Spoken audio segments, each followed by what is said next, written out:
Bonjour, bienvenue dans le podcast numéro 1 de Michael Dordon, YouTube autrement. Ce podcast sera organisé en 4 parties. Premièrement, je vais parler du positif de YouTube. Ensuite, je vais critiquer largement, comme à mon habitude. Je ne vais pas y aller de main morte, je vous le promets. Ensuite, je vais proposer des alternatives. Et finalement, j'aurai une invitation à une action immédiate suite à cette vidéo. Donc, commençons par le positif. Ok, donc pour moi YouTube, au final, c'est quand même un outil merveilleux de technologie et un outil qui est très utile. Voilà, de nombreux exemples. Voilà, je veux planter une plante, j'ai jamais planté une plante. Hop, c'est super utile, je trouve tout de suite plein d'infos qui m'intéressent. Il y a quand même une forme de liberté assez importante qui nous est donnée grâce à ça, grâce à l'information qui circule gratuitement. Donc ça, c'est le côté gratuit. En apparence, parce que voilà, on sait qu'on nous prend nos données, on sait qu'on nous vole un peu du temps de cerveau avec les publicités. Mais bon, on pourrait encore défendre et dire que voilà, au final, si YouTube persiste, c'est qu'il apporte quand même plus que ce qu'il prend pour l'instant. Donc voilà, donc ça c'était pour les côtés positifs.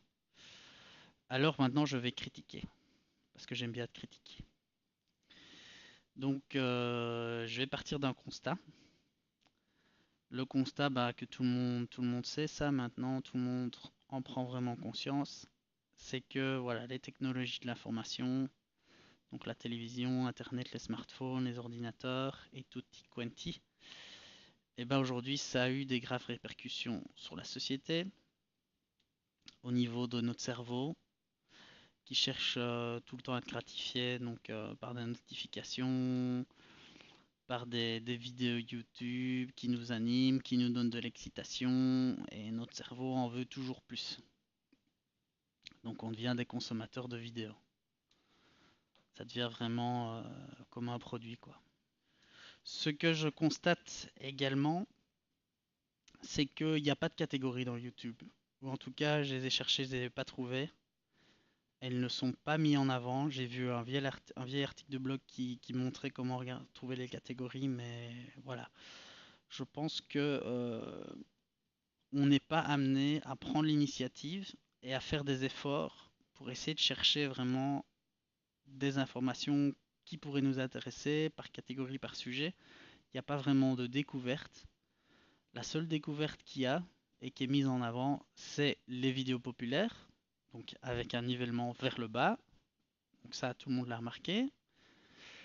Et par recommandation.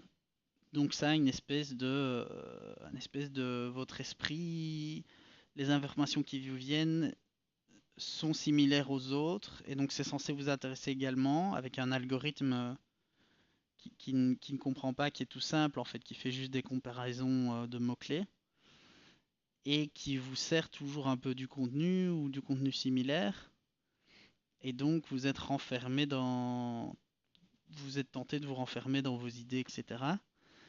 Et moi, je suis quelqu'un très curieux et je voudrais pouvoir vraiment élargir mes horizons.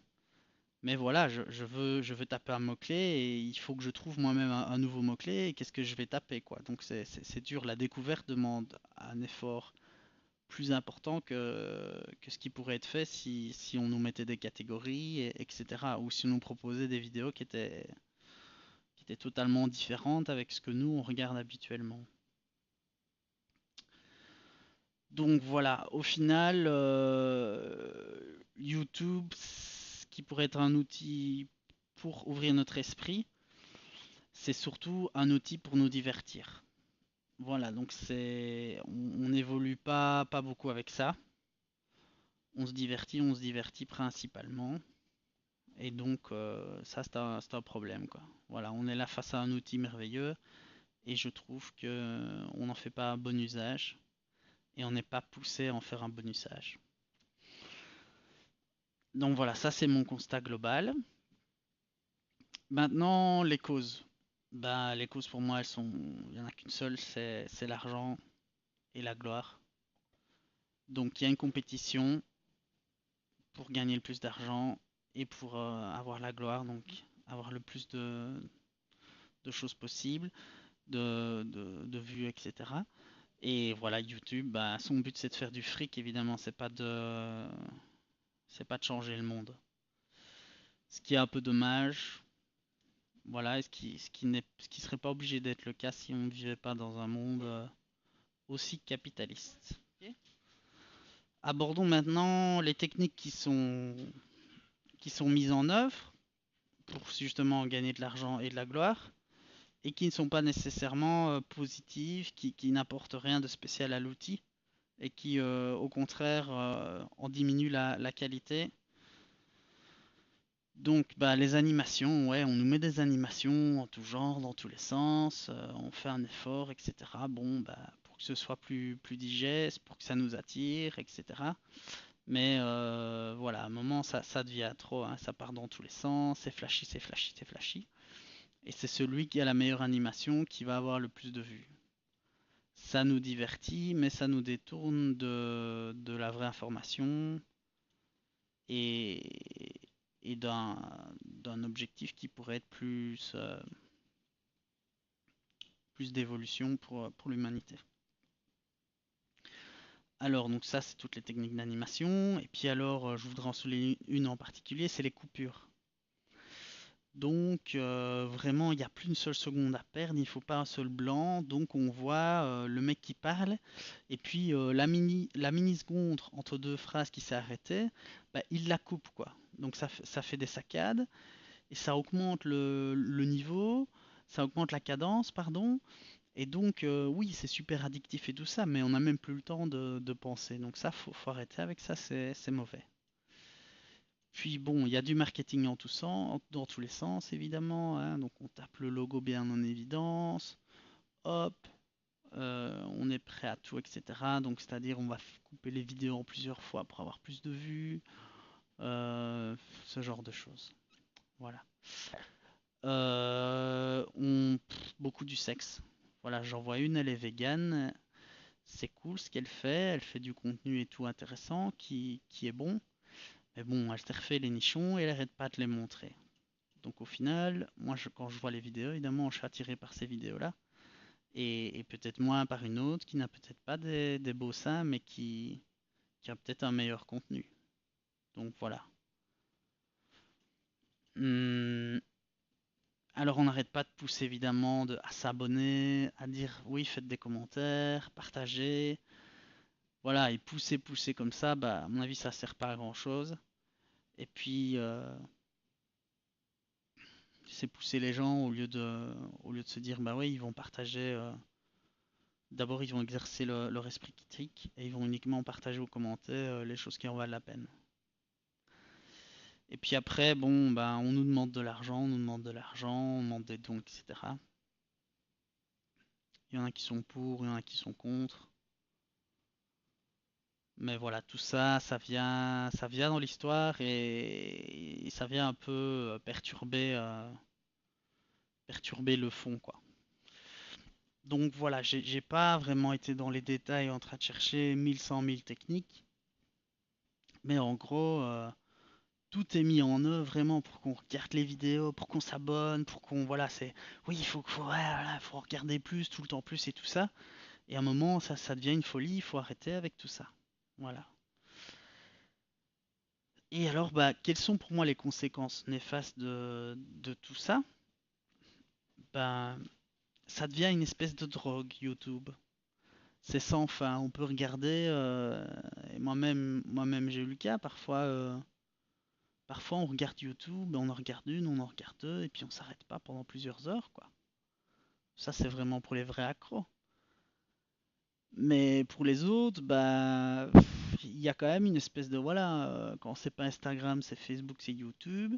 Et tout ça, c'est du contenu qui vient tout le temps, tout le temps, tout le temps. Voilà, sur Facebook, maintenant, il y a plein des vidéos et ça devient n'importe quoi.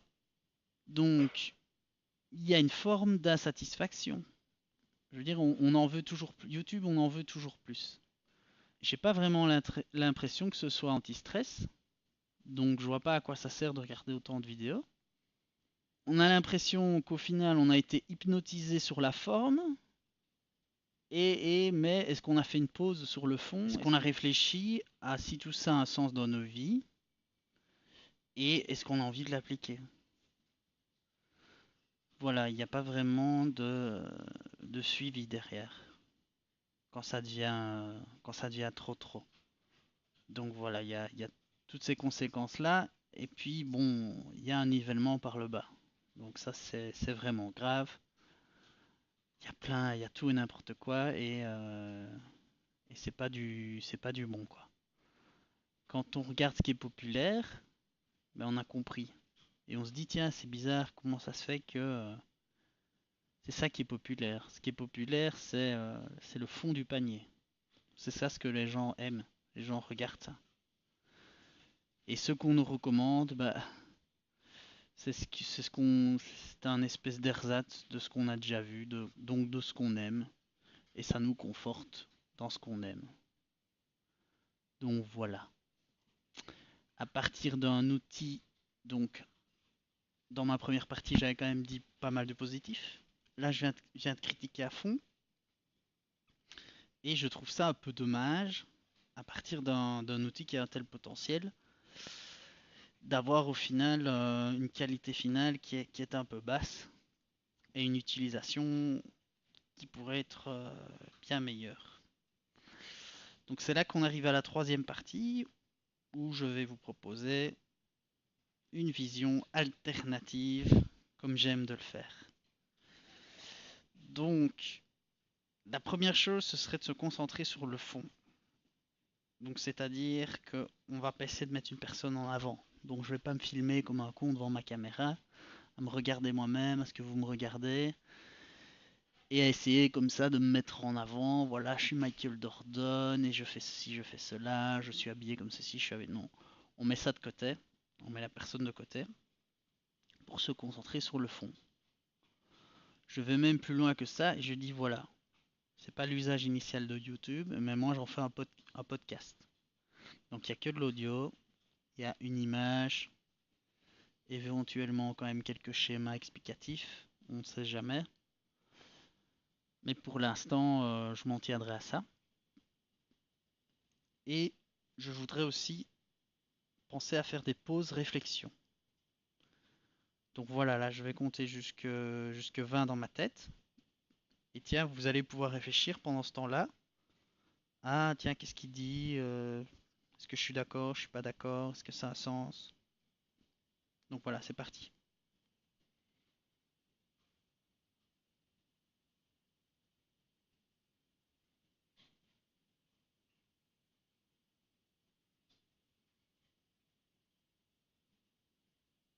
Fin de la pause réflexion. Donc voilà, c'était pour se concentrer sur le fond. Ensuite, je voudrais penser à des techniques pour élargir sa vision. La première, c'est de regarder des vidéos au hasard. Je sais qu'il y a un site où on peut voir des vidéos au hasard, mais c'est des vidéos qui n'ont encore jamais été vues.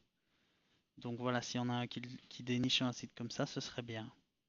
Comme ça, on tombe au hasard sur des choses. Mais le problème, c'est qu'on risque de tomber sur des mauvaises qualités. Mais bon, ce serait une idée d'avoir cette fonctionnalité-là.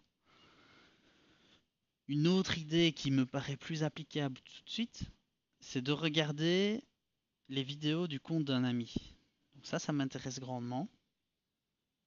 Ce serait de dire, mais je vais me connecter au compte de quelqu'un d'autre, et là je vais découvrir un peu son univers, tout ce qui est recommandé pour lui, et il y aura sans doute là-dedans plein de choses que je vais apprendre, qui sont en dehors de mon esprit, quoi.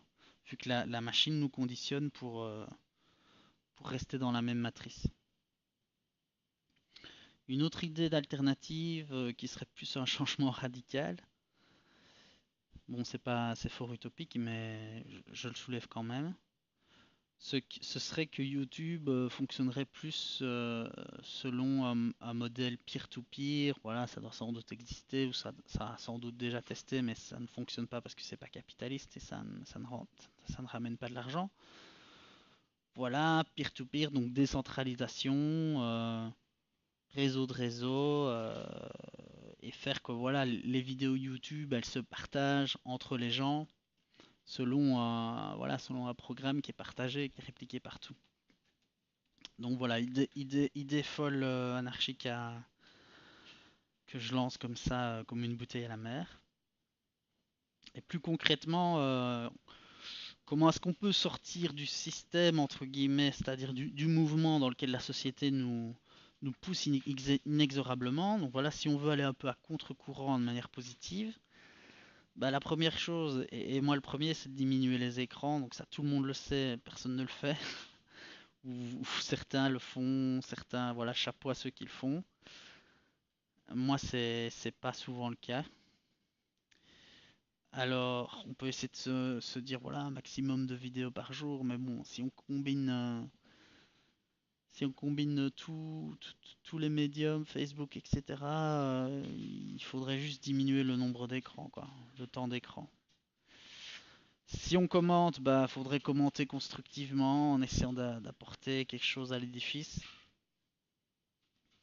Et sinon, bah, devenir créateur.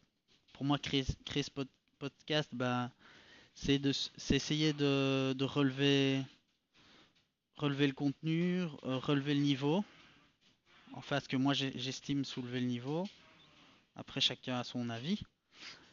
Et donc, au lieu d'être comme ça consommateur en permanence de vidéos, bah, créons des vidéos nous-mêmes. Ce qui va nous changer la vie. Donc voilà, ça c'est quelques alternatives que je propose. Et donc mon point 4, c'est une invitation à l'action immédiate. Donc voilà, pour ceux qui sont restés jusqu'à la fin de ce podcast sur YouTube autrement, on arrive au dernier point, l'invitation à l'action immédiate. Donc voilà, prenons soin de nous, coupons YouTube, coupons Facebook, coupons les écrans maintenant à la fin de cette vidéo. Bon voilà, moi je vais la partager, une fois qu'elle sera partagée, je vais couper ça jusque demain.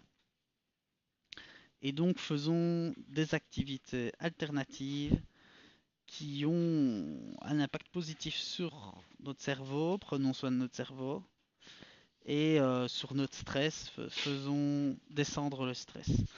Donc voilà, j'ai noté quelques idées, boire un verre d'eau, appeler un ami ou un membre de votre famille que vous n'avez plus vu depuis longtemps, sortir dans la nature, méditer.